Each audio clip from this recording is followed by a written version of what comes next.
What's going on, everybody? We are live here on the Phaithful Phanatics show, streaming to you guys on DSM Media. Today, we are getting into the Phillies' big 3-1 victory on the back of a Nick Castellanos home run. Is he getting hot in August? Not to mention what Dave Dombrowski had to do at the trade deadline, acquiring 3 new pieces of need, and Eagles training camp. Who's standing out so far? We'll be back in 30 seconds.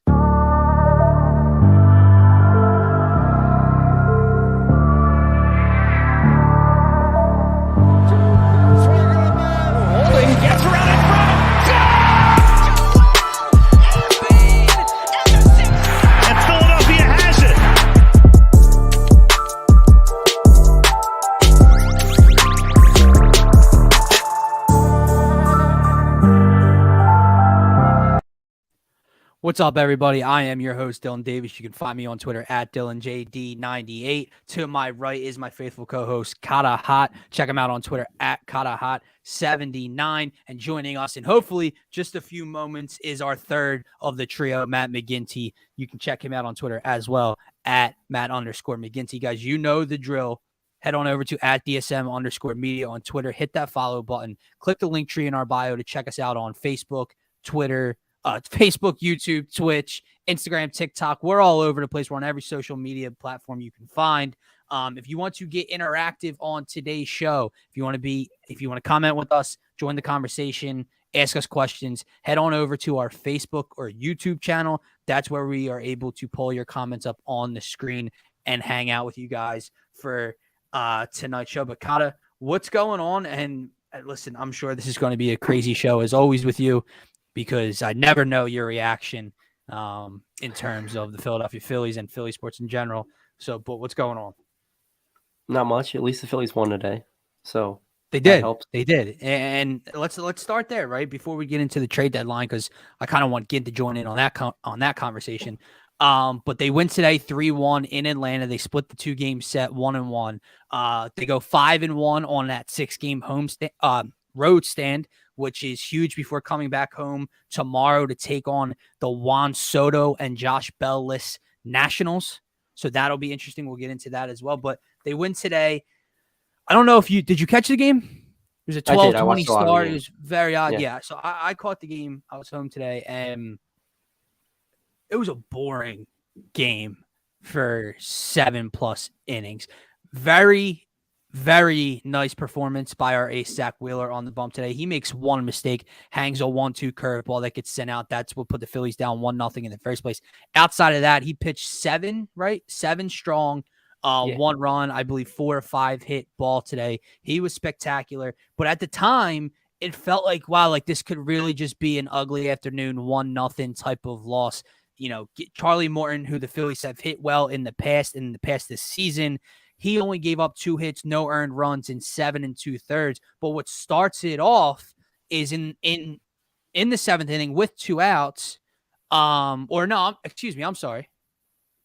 They get out of it, and then it was the reliever. It wasn't Will Smith. I'm blank. It wasn't Colin McHugh. He gave up the run. I'm forgetting who they brought in at first. He walks Rhys Hoskins in the 8th inning with 1 out. And then what happened next?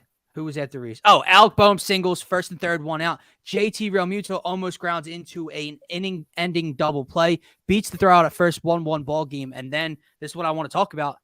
Nicholas Castellanos takes one to straight away center over 400 feet for the lead, ultimately winning the game for the Phillies. How nice of a sign was not only today in that home run by Nick, because he hasn't hit one since June 30th, but this entire road stand, he hit over like 400, I believe, or right around 400. How nice and how much of a good sign is this to see out of Castellanos? Well, it's great because you've felt it here for a little bit. Like, he's really starting to hit well, and yeah, he hasn't hit the ball hard yet, but you could tell. I'd say he hit it pretty hard today, and he smashed it. And rest in peace, Vin Scully. But you know, as soon as somebody dies, Castellanos is going deep. But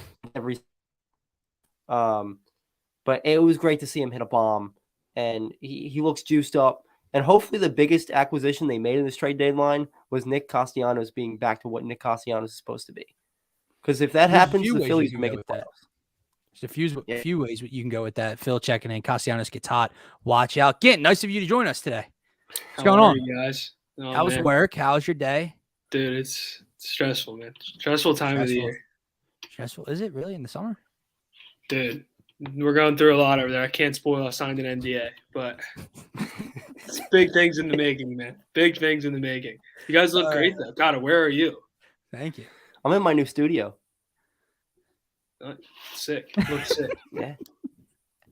Hey, what's going on, man? So again, we're talking about this Phillies win today. Nick Castellanos giving them a 2-run home run in the top of the 8th inning. It was how big of a sign? Yeah, it was a shot really to straightaway shot, center. How big of a sign positive is that for the Phillies if they're looking to make a run over the next month with him if he's able to get hot? Yeah, I mean, obviously, your superstars playing superstar level is always important, especially when you're still missing guys. Obviously, we're back on the horizon where Gene and Harper seem to be pretty close to getting back. Obviously, they made a couple moves yesterday. Sure, we'll talk a little bit more about that, but maybe this is lighting a fire under him a little bit. Maybe it gets him going a little bit. Obviously, other guys are knocking the cover off the ball, but first home run since June. Hopefully it's not a shot in the dark is the term I'll use, but guys you sign in the offseason to be stars need to be stars down the stretch to get them to the postseason, so hopefully it gets there. Yeah, Costy's for sure getting hot. And statistically, right, we've seen June Schwarber. We just saw July Bohm. Hopefully we're starting to see August Castellanos, and statistically in the past is that his best month of the year. It's his hottest, streakiest month of the year. So that would be a huge, huge positive for the Phillies. But you're right, Kent. The Phillies were busy yesterday. Dave Dombrowski was busy yesterday. And actually, we were waiting for you to get in the stream so we could discuss this. So I want to talk about yesterday's trade deadline because a lot happened. I think they asked Dombrowski today when he was interviewed by McCarthy and Ruben Amaro Jr. if he's ever seen a busier trade deadline and more moves made on a singular day in his time in the MLB. He said he doesn't think so. The day was absolutely bonkers, but the Phillies go out and make 3 moves. What do? They go up and they go out and they shore up their center field position, not just for the now, but possibly for the next 5 to 6 years. Oh, I can't wait to talk about it. Then they go out probably 45 seconds later and trade for David Robertson, who contributed in today's game for his 15th save of the season, gets his first as a Philly. And then they go out and get Noah Syndergaard, that other starter, that 5th starter they were looking for, with about 10 or so minutes to spare before that 6 p.m. deadline hit. But let's start with the first one. Like you said, they go out and they get Brandon Marsh from the Angels. Now, let me preface this by saying I agree with you, Kata, because I know where you're going to go. I agree that it was odd. Like it was very odd to me that Dombrowski 5 days to 7 days ago came out and said, we're not trading X, Y, and Z. And Ohapi was X, right? And then, so he moves him, which I'm okay with. But to trade him straight up for Brandon Marsh was odd for me in the moment. Like if you take that trade by itself, a little weird. In the totality of the day, I could care less of how the rest of the day played out. I was okay with moving on from Ohapi. Here's my thing. Logan Ohapi has no, I don't want to say future. He has no future in sight, near future with the Phillies. He's blocked. There is no near future with him, with this organization for him. JT Realmuto's here through 2025. They're not going to move JT to first, move on from Reese and Paul, all that stuff. I didn't see it happening. And secondly, prospects are just that. Now, was I trading Andrew Painter for 2 months of Carlos Rodon like George Ryder wanted on the pregame show last night? No, I'm not. Am I trading Abel? No, I'm not.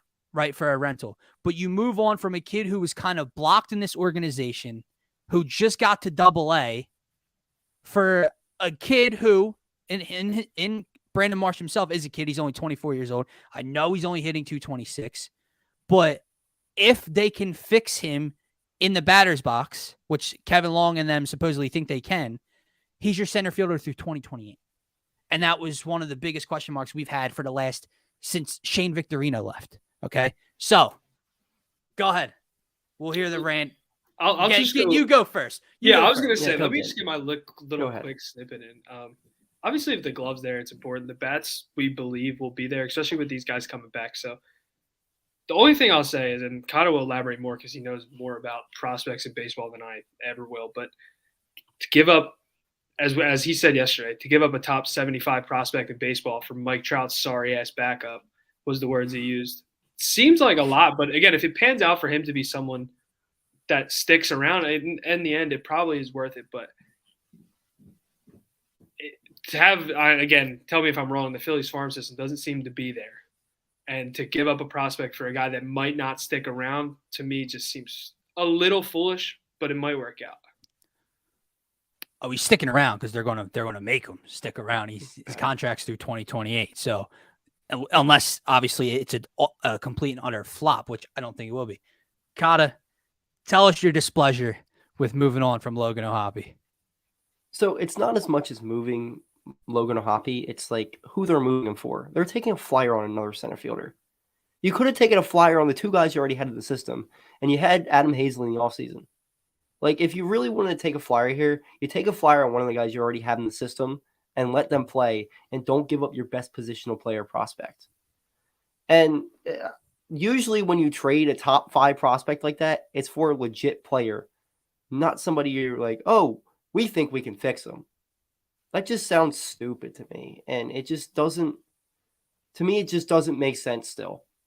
And yeah, I get it. Brandon Marsh has a great glove and they need a guy with a glove. But it just doesn't, it's still not computing to me. And maybe it's just because I'm blinded because I've watched Logan O'Hoppe so much in the minors and he looks like a legit, like JT Realmuto 2.0 type player. And maybe he busts out, maybe he doesn't. Who knows? But it just seems like Brandon Marsh is already on that plane of busting out. Like, he can't hit. Well, he's only played in like 150, 160 games, I believe. Maybe less, I get that, like but why don't you keep Mickey Moniak out there who has played? I don't need to see any more of Mickey Moniak. I don't need to see any more of Mickey Moniak. I didn't need to see any more of Adam Hazley. I'm good with it all. This is just the thing, though. You're taking a flyer on the same type guy. Like, that's all Brandon Marsh is. It's less of a flyer. Brandon Marsh, is it? It's 100%. He's faster. He's got a way better glove, which isn't even what I care about. Mickey Moniak, dude, couldn't hit 160 in his time up here. Marsh is at least like hitting 70 plate appearances. He had more than that. He was hitting like 3-something in AAA. We thought, okay, here comes the Mick. He's coming back up. He's healthy. He comes up, went 0 for like his first 35 plate appearances. I get you. It's not a lot. Dude, you can't come up and go 0 for your first 35. What about 15 Ks? He can't touch a breaking ball. So I'm done with Mickey Moniak. They moved on from him. And like I said, you're right. I do agree in a sense that the straight up 1-for-1, it's weird to me. Like, it was odd to me. But in the totality of the entire day, I think it was a positive. And you would have, I think you said later in the day, you might have moved on for Syndergaard. So, like, yeah, at the end, it's just like, I brought this up earlier. It's just like the Eagles draft, right? They go out and Nakobe Dean slips to the second round and they take Jason Kelsey's replacement. It's like, Jesus Christ, what are they doing? Howie, you idiot. Third round, he keeps slipping Nakobe Dean's and you go, oh my God. Like, I did it too, but it's like, you have to wait for everything to play out before you judge the final product is what I've learned in my early years as a Philly fan. The last thing I'll bring up about Marsh is if they can fix him, like I get your point about taking a flyer because it's not a 100% positive that you can fix his swing and make him a 245, 250, 255 type of hitter. He's got some pop. I've watched his 8 home runs this season. It's not a lot, but he hasn't played a lot, and they've gone a long way. He's got speed, a great glove. If they can fix him, you have something here, and you've shored up a position you haven't had shored up in years. The O'Hoppe and him being a very highly touted prospect. O'Hoppe, you said he's top 75 prospect, right? And you didn't want to move him because he's going to be something special, you think, which is fine. He very well could be something special. But Brandon Marsh, a year and a half, 2 years ago, was in the same boat, another highly touted prospect. And right now, today, or to take your words from yesterday, like Gint said, you called him Mike Trout's sorry-ass backup.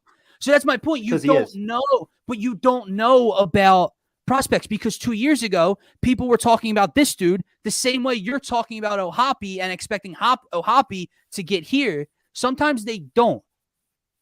A lot of times, more often than not, they don't. Spencer Howard, Mickey Moniak, Scott Kingery, Adam Hazley. The list can go on and on and on, especially here in Philadelphia. That seems like a massive problem in Philly, though. This is our problem here. And if you look at any team that wins the World Series, they develop their own talent, and they need to develop something. They can't keep 100%. Overspending for guys every single year. But does it make it easier for you and Gint that he was blocked, dude? Like, unless you were moving on from JT in a year or two and moving on that contract and bringing him up because he's ready, there was nowhere for him to go. So what? So how old is Logan O'Hoppe I think right JT should be a first baseman in 2 years anyway. He's already declining behind the plate, and in a year or two, I think he's a first baseman. And Hoskins isn't coming back. Hoskins is a train wreck at this point. And he can't play first base at all. Is O'Hoppe was he going to sit down there for 2 more years on the trajectory he was? I think realistically, next year would have been the last year, and then Hoskins' contract is up at the end of next year. Started 2024. Then JT's playing first base and O'Hoppe's catching. Yeah, I think that's a realistic thing. It wasn't a bad plan, but like you said, I mean, listen, I don't know if Garrett Stubbs should be a starting catcher in this league yet. He's a backup. Rafael Marchand, we'll see what you have in him. But they did what they did. Logan O'Hoppe is now the Angels' #1 prospect in their farm system, which says more about LA than it does about the trade, because that's just horrifying. But I'm not even going to ask about grades because I feel like you're going to be like, I'll give it an F-. No. C+. All right, I would give it probably a B- because I like the addition. That's don't fair. Love with the package. All right, moving on. Quick question. Sure. Does this mean we'll never see a Odubel Herrera again? It does. Hopefully. I'm pretty sure it does. The DFA and that's look at you. That's a fantastic point. Not only did you add your everyday center fielder for the moment, you got rid of someone everybody wanted gone. Same thing with this following move. They go out, and Drew's in here giving the trade a B-. I like it. That's kind of right around the area I'm at for this Brandon Marsh trade. They go out, they trade for David Robinson literally 60 seconds after the O'Hoppe for Marsh trade was announced. This one was weird. There was no smoke around this one. I didn't see any reports, anything tying the Phillies to go out and getting him, especially the way the bullpen had been pitching for the last 2 months or so. It didn't feel like a huge need anymore, but already today, you see it pay dividends with him getting a save. He's under a 2.23 now. Coming to Philly at a 2.23, and they give up Ben Brown, pitching prospect. Was he a top 10 prospect or no? Some had him ranked as top 10. MLB Pipeline had him 26, which I thought was completely wrong. But the guy had 105 strikeouts in 70 innings this year.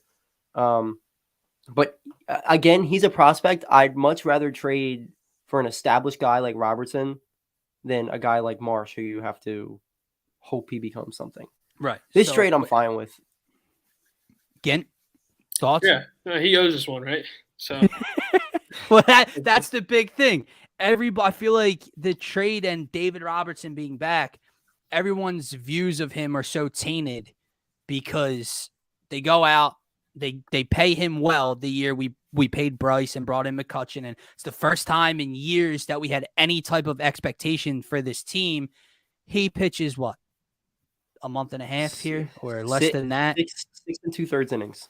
Right. So you're talking less than 3 weeks worth of baseball probably. Gets hurt, gets Tommy John, doesn't even pitch the next year. They cast him away.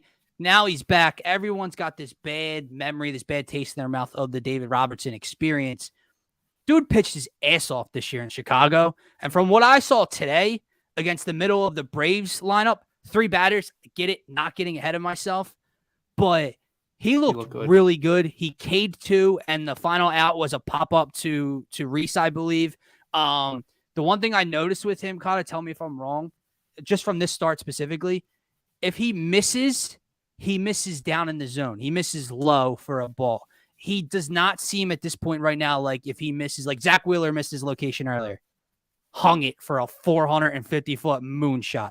He doesn't seem to be that guy, and that is key if he's going to be your closer going forward or even your setup, depending what you want to do with Sir Anthony Dominguez, because you do not want a 1-run ball game, in this case, a 2-run ball game against the Braves, and have a guy like, we'll just throw his name out there. He came in today and threw 1 pitch for an out. Jose Alvarado, a Corey Knebel in that situation anymore. You don't want that where if they miss with a fastball, which is highly likely, it's going 600 feet.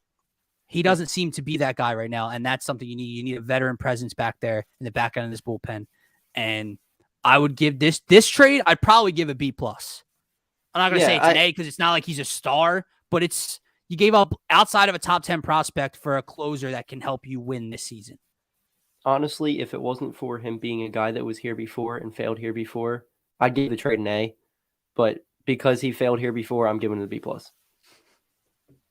Yeah, I like docking points. That's fair. Like I said, he owes us one, right? So yeah, if you mess up here twice, you'll be on the Ben Simmons list at this point. So saying I'd still keep Sir Anthony as the closer, that's fine. Like, I don't really have a preference. I know Sir Anthony was supposed to be the setup guy today, and Robertson closed. I really don't have a preference either or. If I had to lean one, I'd say Robertson, just because he's been a closer throughout times in his career. Sir Anthony hasn't done a lot of closing in a pennant type, not a pennant race, but a playoff race. So it's either or for me. You had the flexibility 100%.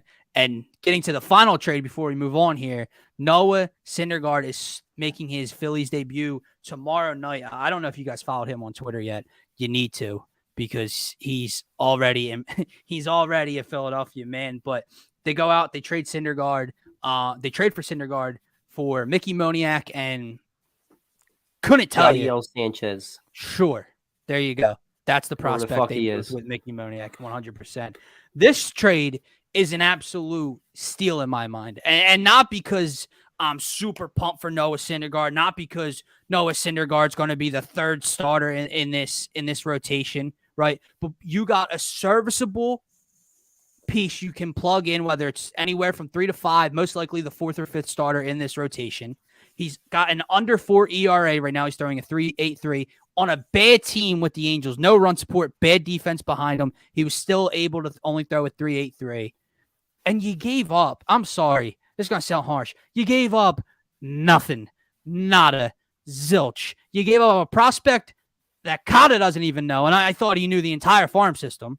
And you gave up Mickey Moniak, who, let's be honest, when they sent him down this final time, you kind of knew the end was near in terms of trying to save Mickey Moniak's career here in Philadelphia. He needed a change of scenery. Hopefully it works out for him with the Angels.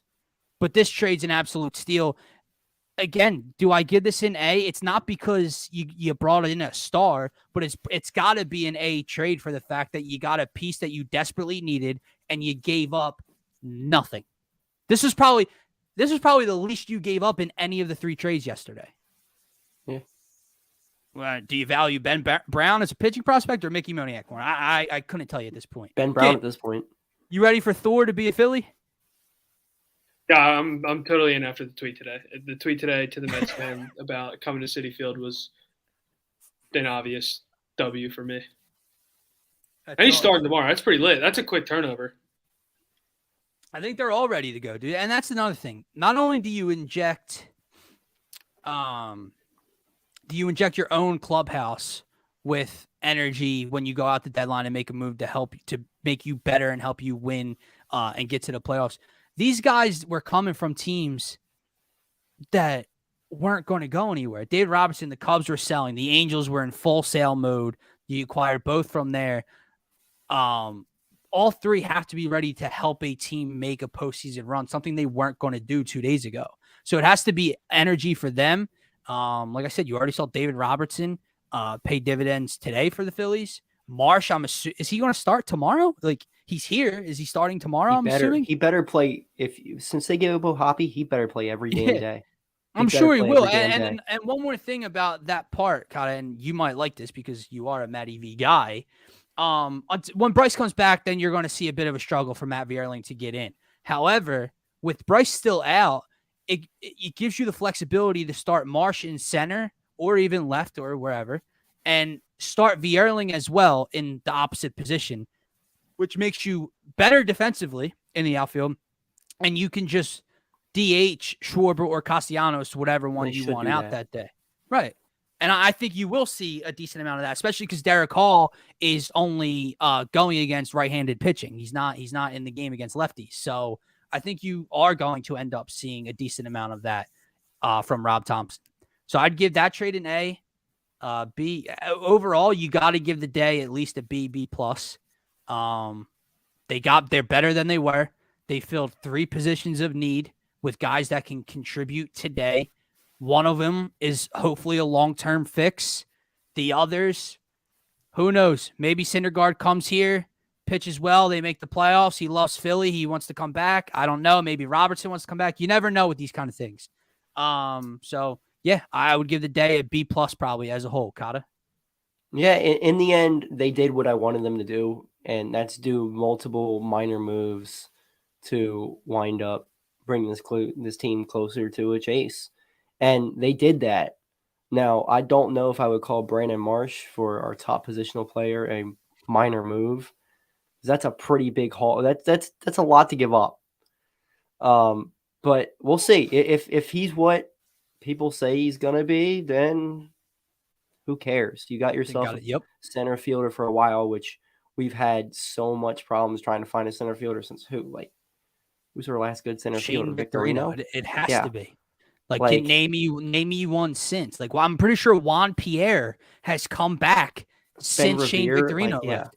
Like, these are the guys we've gone through. Like, I almost said Kenny Lofton, but he was here before Shane got here. Yeah. But yeah, man, like you've gone through John Mayberry Jr. has played out there. Domber, like Jesus Christ, like Odubel has to be the most tenured since Victorino. Odubel's been here forever. But he's not good. No, buddy, he might be the best bat you've had in center field. He made the All-Star team once. Yeah, like dude's the year not they were good, terrible. and he's a problem off the field as well. He got that charity All-Star game pick. I was listening to Ricky Bowe on 9 because he's on 97.5 now, and I saw him on the golf course the other day. By the way, that's awesome. He basically he's like he's not the smartest baseball player you'll ever meet. Like I don't even think it was that nice. I think he said he's got to be one of the dumbest baseball players you've. It had to be the other night when Schwarber pulled one off the wall, and Odubel with 2 outs. He didn't go home. Odubel just looked like confused. I was like, just run, right. I'm pretty sure he luckily scored the next play. Yeah, he did. But he didn't go home. He scored. And then Thompson chewed him out. Chewed his ass out. Yeah, but then he played him the next night. Yeah. Like, that's just shit that can't happen. The good thing is you don't have to worry about it anymore. The good thing is you don't have to worry about seeing Juris Familia anymore. The white beaters are gone. Deep. Yeah, the bullpen seems deep. The lineup, hopefully, Gene might be back tomorrow or Friday. Bryce got the pins out. He's already swinging a bat, throwing soft toss. This lineup's going to be deep, and this pitching rotation now has some depth to it, and you can go a couple different ways after Nola and Wheeler at the top of it. With that being said, we already discussed today's win. Before we move over to the Eagles side of things, Gint, you first. They have 11 games left against the Nationals, who are already pitiful, who just traded Juan Soto and Josh Bell. And 4 of those 11 come starting tomorrow for a 4-game set at home. What's your prediction for this series in general? And then how many games would you say out of 11 do they need to win? Need? Yeah, against the Nationals.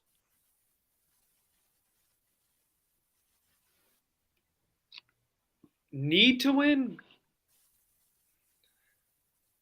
With how bad they are. The word need, I want to say, at least 7 with how bad I was going to say 8. I was going to say they have to at least that's need. I would want 8 or 9 wins. Yeah. That's a lot to kind of ask for, though. But it is, dude, but they're so bad. Yeah, they're so bad. Really, really. They are most likely. Did you see the picture of all the stars that they had, and they're all in different uniforms? Yeah, I was like, Anthony Rendon, Bryce Harper, Juan Soto, Trey Turner, Max Scherzer. They're all gone. But yeah, I think 8-3 is reasonable, and I'm hoping for 9-2, 10-1 to be like you got to beat them every game or you got to go 10-1. I think that's a little crazy. I know 9-2 is not far off from 10-1, but it is a difference. And dude, they're so bad. You have to take these games. Sixers talk wasn't on the table. We'll see what we can get into possibly at the end if there's anything we want to discuss. James Harden seems to be working his ass off this offseason. He went on a hike yesterday. Yeah, Hard apparently he Harden. won't stop calling Doc Rivers, which I guess is a good thing. He wants to always talk basketball his with the ass coach. fired? So maybe he's recording can it, you seeing if quit? Doc says anything stupid. But let's move on to Eagles training camp. We're not going to talk about this a lot because, Scott, I do agree with you. It's fun. Like, I can't wait for football to be back. Like, there's football tomorrow, technically. I'll be watching some of that, but I need regular season football here, and it's fun for training camp to be back.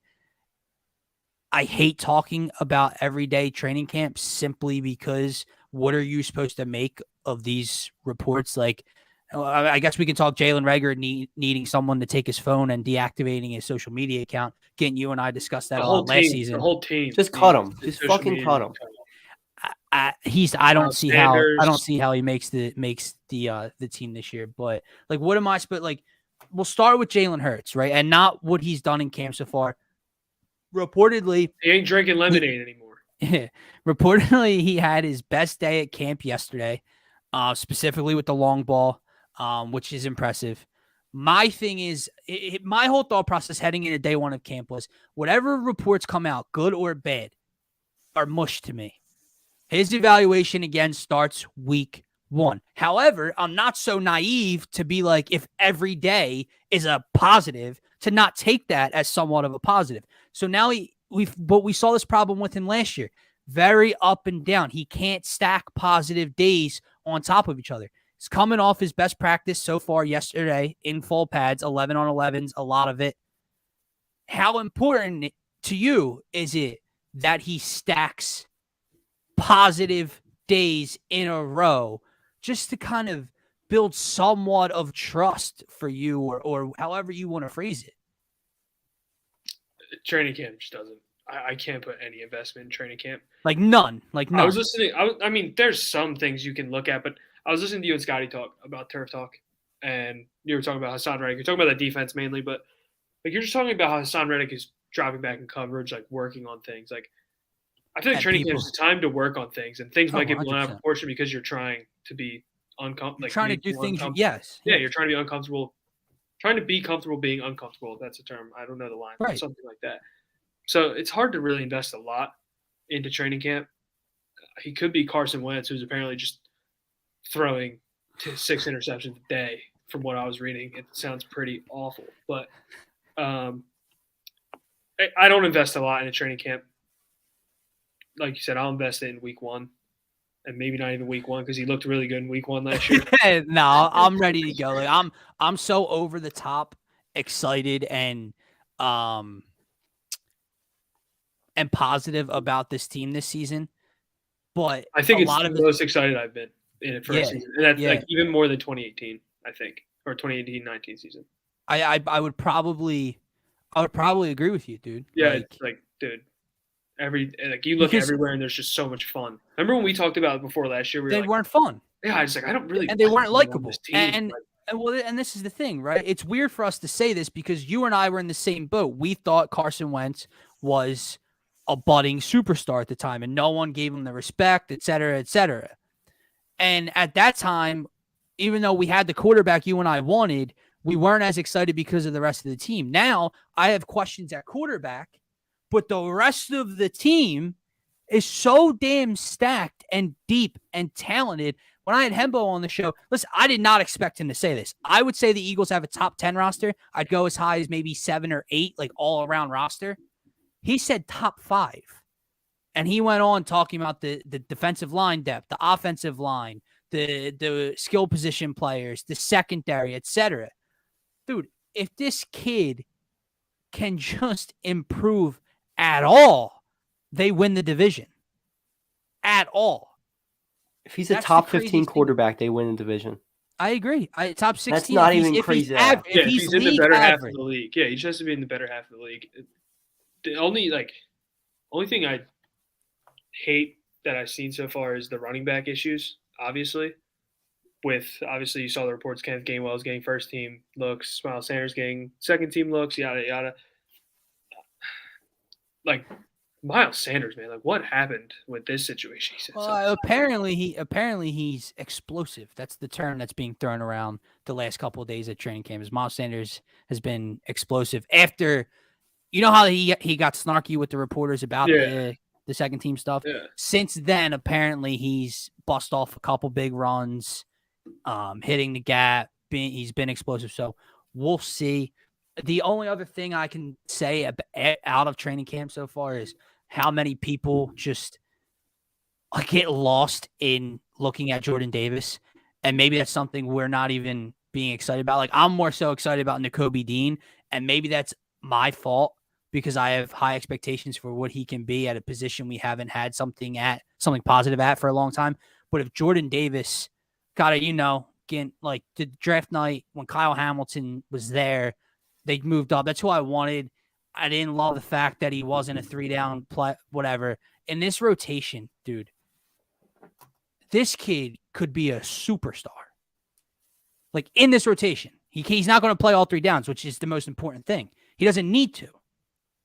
So if he can come in and affect the game in limited snaps and be that run stopper up the middle and just let everyone else eat around you, because he's not going to be in the backfield a ton. He might not even get a single sack this year. He could slip and fall into 1.5, maybe. But he's going to be a force. What did you and I call Vita Vea last year when we're talking about the Bucs game? Or Hemba. Oh, he's a hotel. Yeah. And the doors just slide open and he just takes everything in, right? This is that version. What's going on, Scotty? Yeah, I forgot we talked to him before that playoff game. Remember how optimistic he was? Yeah, dude. He brought that up on the show the other day. And he was laughing because he was talking about how much separation the offensive line was getting on the line of scrimmage before contact on the running backs, and he was all in, and then we just got punched in the mouth. Dude, remember we did predictions, and he's like, "Yeah, they're probably gonna lose," and I was like, "It's like you just rallied off 55 reasons why they're gonna win." Yeah. So to the question above, my bad, buddy. I agree with Scotty. Player in the NFL. Yeah, I agree with Scotty that Quez is going to be wide receiver 3. Although I do think him and one Zach Pascal gets over his food poisoning, whatever the hell happened. He was in the hospital from eating something. He was in the hospital for like 3-4 days with food poisoning. I think he's going to get a decent amount of time as well. He can block as well. Sirianni loves that. But it's something different. Like he provides something in the red zone you don't have in Quez. And I think you'll see a lot of Zach Pascal inside the 20 because with the Colts, he's never a big possession receiver. He never really had a season over like 500 yards, 600 yards, anything like that. But he had 2 seasons before last year with 5 touchdowns in back-to-back years. And I think he had 3 or 4 last year. So what's that tell you? He can get the ball in the end zone in a limited capacity with being the 3rd or 4th option. Like if your 4th receiver can score 4 or 5 touchdowns, I think you're okay. Quez Watkins only scored 1 last year. So I think he'll help in that aspect. I don't know, man. We're going to wrap it up here most likely because there really isn't much to break down. And today they had a closed practice to the media. Am I supposed to talk about what may have happened? Yeah. Wait, how do you guys see that touchdown that Jalen Hurts threw? It was a 97-yard touchdown. Jalen Reagor leads the team in touchdowns in training camp so far. Yeah, that you want to know why means training camp is so misleading? Wide receiver 6? You know exactly why training camp is misleading. Remember the catch Jalen Reagor had? The training camp. This one. Yeah. That's why training camp will get no love out of you. No, dude. Now let me ask you. In training camp, people. In it's practice. People try stuff that they won't try in the game. Oh, like, catching the ball? Yeah. Reagor doesn't do that in a game. Wait, that's where we'll wrap this up, right? But real quick, what about like the first preseason game? I'm not saying I'm going to sit there and watch the whole thing, but like, do you get excited to see like the first team offense for like the first time in a year? Yeah, I get excited. You get the jitter to like see football, and it's like, oh my god, like that like is the first indication, like it's really close. But then like when Carson Strong comes in the game, you're probably checking out. It's just like, Nah, see his Carson rookie Strong's going to be performance? QB1 by the end of the year. Did you guys see his rookie performance? Who? You know how they all do like a performance. Oh no, Oh, I yeah, haven't. yeah. Look up the video of Carson Strong. It's good. I hilarious. saw Jordan Davis sing or whatever. Yeah. Yo, he's a unit. I also saw Darius Slay singing. Like that's the thing. Like Slay's fun. Devontae Smith and him together are fun. Like it just they're better than they were last year. The one guy who's not getting any more fun on social media or as a person, it seems like, is Jalen Reagor. And listen, we're not going to shit on the kid. I'm shitting on him. Part of me feels bad. Nah, He just hold on. lost like a what? Remember last year when we talked about Jalen Reagor, we talked about his Instagram captions like defy the odds. Yeah. Like, no, you were a first round draft pick. So like the odds were you were supposed to be good. You're defying the odds in the wrong way right now, is what you're Well, that's my defying the point, odds. right? So like, and I think Tyrone Johnson had commented on it when he quote tweeted John Clark's tweet about him dropping a pass and then basically getting bullied on the sideline, like he got banged around for a second. And he quote tweeted and said, y'all got to stop this cap ass shit or whatever. As if like John Clark didn't witness it with his own two eyes and then send it out. As if he's never dropped the ball in his. Someone should have quote tweeted Like Jalen it could Reagor. never be him. It could never be. I got John Clark in that fight. Someone should have quote tweeted Jalen Reagor's tweet with a zoomed in picture of the ball hitting him in the face mask last year with the game on the line versus the Giants. Y'all got to stop this cap ass shit. Bro, are you serious? So what about when John Clark tweets out that you scored 2 times today and you beat Darius Slay on a route? Someone should have commented, y'all got to stop this cap ass shit because that couldn't have happened. Like, he's just so, I'm sorry, he's unlikable, dude. I don't want to be rude to the kid. I don't, man. He just, and I get George's point. We talked about this the other day on trending. It's not helping, but the point is he can do things to stop the negativity as well. I would not be talking about Jalen Reagor dropping a ball if Jalen Reagor wasn't on Instagram posting his jersey and his name saying how everyone, I forget what the caption was, Gimp, but I'd send it to you. And like, I was like, is this dude serious? So like you said, talking about defying the odds and how when you're up, they'll forget or whatever he was talking about. I don't know. I will address it because he needs to stay on social media. With that being said, anything else, fellas? All good in Eagles land? Thor is the good best Phillies. pitcher in the majors. Go Eagles. Go Sixers. Go Sixers. Go Union. Go Union, too. Yeah, How about go them? Union. First place still. All right, guys, that is going to wrap up this Wednesday edition of the Phaithful Fanatic Show. As always, head on over to @DSM_media on Twitter. We're always streaming to you guys live on there. What the? Yo, do you Is that know? Yo, did you know when you refresh Twitter, that's the noise it makes? No, I thought Cotta made that with Listen. like his mouth or something. Listen. I never knew that. Head on over to @DSM_media. We're streaming to you guys live always on our Twitter, Twitch, YouTube, and Facebook channels. If you want to get involved with the shows, always head on over to our YouTube channel. This is where we can be interactive with you guys. Pull your questions, comments, and concerns up on the screen. Everybody, have a great night. Ring the bell and go Birds.